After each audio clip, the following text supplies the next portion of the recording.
You are looking at Julian's pronunciation guide, where we look at how to pronounce better some of the most mispronounced words in the world, like this other curious word. But how do you say what you're looking for today?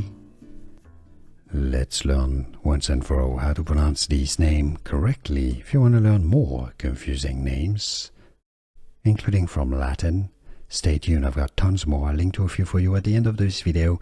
There are two different ways of pronouncing it. It comes from Latin, the Latin word for a bird, abia or avia in Latin. Now, in English, it's either pronounced Avianna, Avianna, or the Latin for bird is avis or aves, or alternative pronunciation in English, Avianna, Avianna or Avianna. How do you pronounce it yourself? Let us know in the comments. Let everybody know.